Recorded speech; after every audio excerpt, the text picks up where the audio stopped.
I don't. I only can speculate because I haven't inspected Iranian missile systems, so I'm not aware. But there are things that can be done. For instance, you can use inertial guidance. The Russians and the Americans were very good at inertial guidance in the days before GPS. Inertial guidance, uses gyroscopes and accelerometers. The missile takes off, and the gyroscope and the accelerometer, detect deviations from the ideal course where it needs to go, and the idea is to guide it in. And if you have good inertial guidance systems, you can get a circular error probability of 50 to 100 meters. They're really good, maybe a little bit bigger. But then what you can do is on the terminal phase, you can use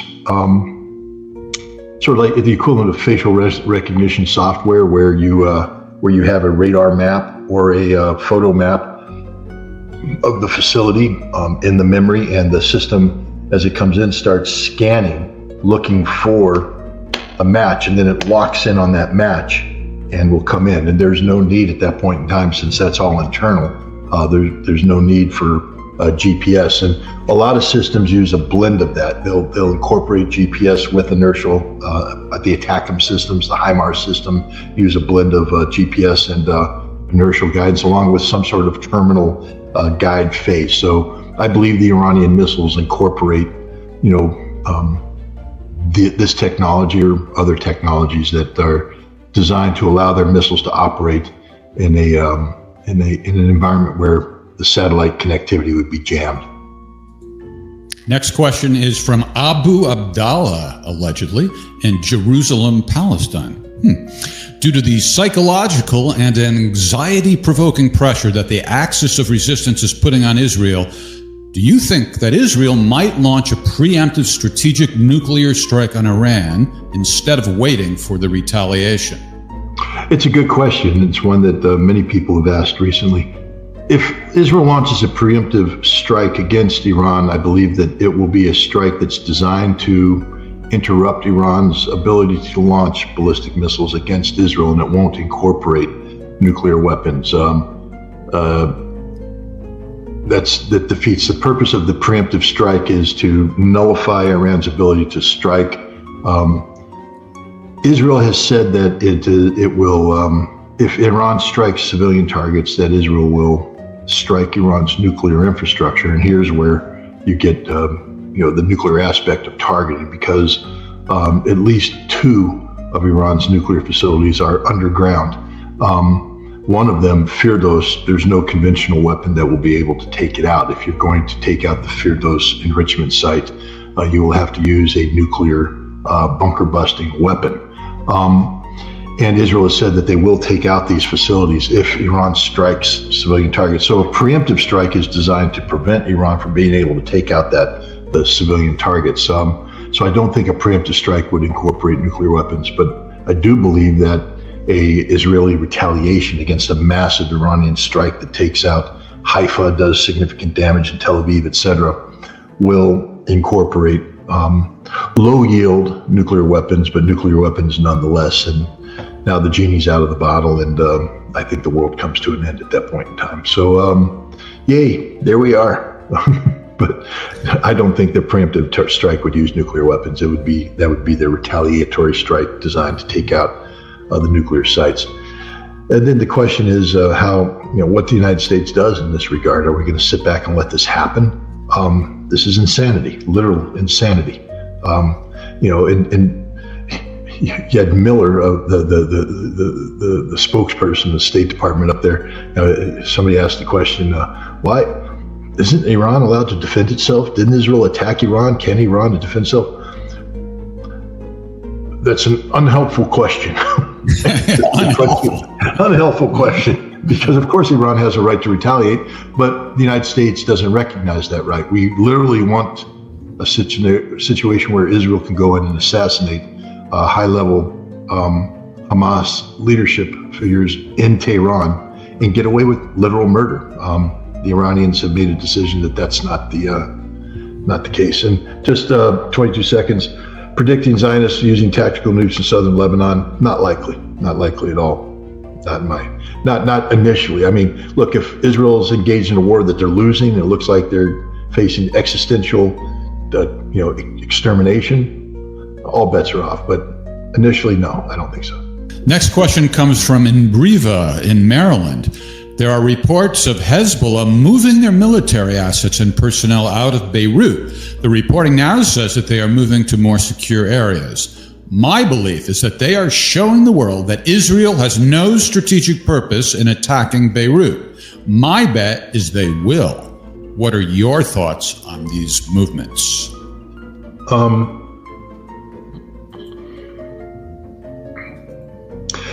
Hezbollah is a political party, and they're also a resistance movement that's been preparing to fight Israel for some time now. I'm not saying that they don't have military resources in Beirut. I would be surprised if they maintained strategic military resources in Beirut, because that's not where they need to be. They need to be outside of Beirut in a more secure area. Just think about what you're saying for a second. They're moving their resources out of Beirut elsewhere. That's detectable. Clearly somebody detected it, because we're talking about it. In this day and age, if I detect it, I have technology, the Israelis have technology, America has technology to continue to detect it and to follow it to where it's going, and now that becomes a target. I just don't think that Hezbollah is that amateurish. There might be some movement of support units, some command functions that might have existed inside Beirut because of the proximity with the political arm. They might be moving some of the political arm outside of Beirut. But I don't think Hezbollah was. Again, I also don't think that Hezbollah is in the business of turning Beirut into a legitimate military target. I believe that the vast majority of their military resources are stored outside of Beirut in more defensible locations. The last thing Hezbollah would want to do is turn Beirut into a legitimate target and incur the wrath of the Lebanese people when Israel bombed it, and it turned out that Hezbollah had in fact militarized entire civilian neighborhoods. So I think that this story is a little bit overblown, but that's just reading the tea leaves. I just don't see Hezbollah putting strategic resources inside Beirut only to have to move them in a time of conflict when everybody's looking for them, obviously detected them moving it, and now it opens it up for destruction. I can guarantee you that if Hezbollah is moving long-range precision-guided missiles out of Beirut and it got detected, they're going to be destroyed before they get to where they're going. That's just a guarantee, which tells me that that's not what's happening. So I take this story with a grain of salt. I want to know, because of, we know that Israel has nuclear weapons, refused to sign the Non-Proliferation Treaty, and has essentially threatened Iran at times. And we know that Israel will not open up to inspections either. We know Iran signed the Non-Proliferation Treaty, opened up to inspections, and after the Iran deal was crushed, that they had signed, began to enrich uranium up to a greater level. So what are the chances, do you think, that Israel will drag the U.S. into an overt war with Iran, as well as what are the possibilities of Israel using nuclear weapons? Thank you. No, it's a very good question. First of all, I think the first part of your question was the possibility of Israel dragging the United States into overt war. We're already in it, but we're going to only play a defensive role. We're not going to participate in offensive actions against Iran, at least not in the way this conflict is currently configured. We blame Israel for much of what has happened. We don't say that, but our actions speak louder than our words. And when we tell Israel that, if you want to attack Iran, you're on your own, we're not going to be there for you. We mean that, which increases we're hoping that Israel will say, oh, well, since Big Brother's not going to be there with us, we're not going to do it. But Israel may just say, well, we've got the big toy, the nuclear weapon, and we're going to. My concern is if Iran launches a major attack against Israel that results in heavy civilian casualties in Haifa, Tel Aviv, or elsewhere, that Israel will follow through on its promise to destroy Iran's nuclear infrastructure. In order to do that, at least on one of the targets, the Firdos underground enrichment facility, they're going to have to use a nuclear bunker buster. So they will use a nuclear weapon. And that genie's out of the bottle at that point in time. And, I think this doesn't stop until Israel's destroyed with an Islamic bomb.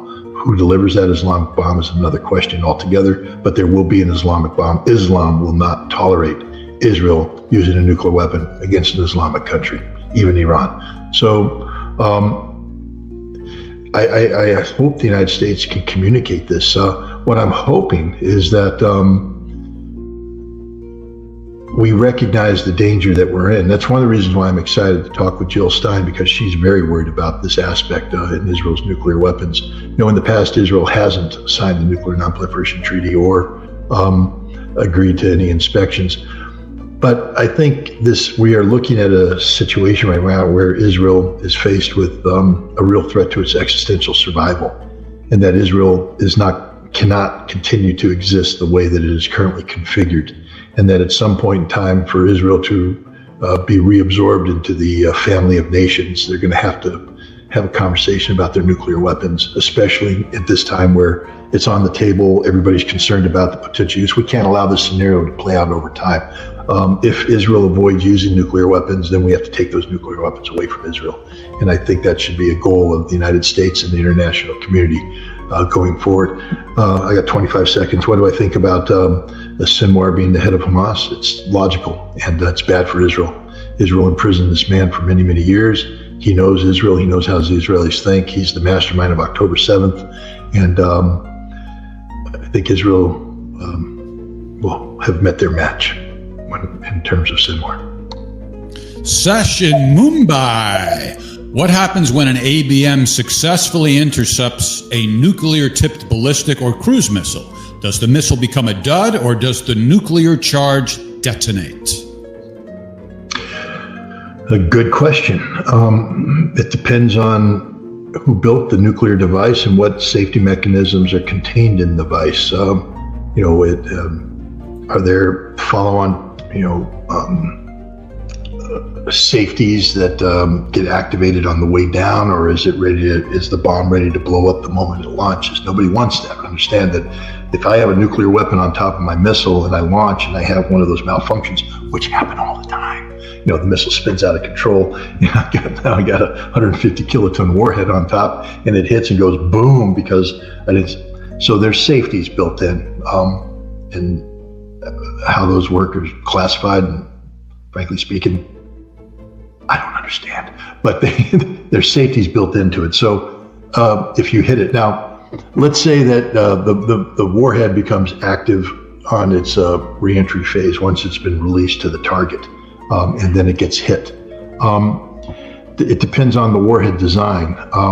If the warhead design is compromised, what you'll probably get is a fizzle, meaning that the weapon will go off. But for instance, if it's an implosion device, unless all the explosive charges go off at once and you perfectly compress the core so that it then goes critical and blows up, if you blow up one or two of these things, you get an incomplete, you get a fizzle. You don't get the critical mass, it just fizzles. So you get a little puff, and it's going to put a lot of contamination out there, but it's not going to be the big 150 kiloton war. Same thing with a gun design. If you come in and damage the gun design, you're not going to get the efficiency of operation.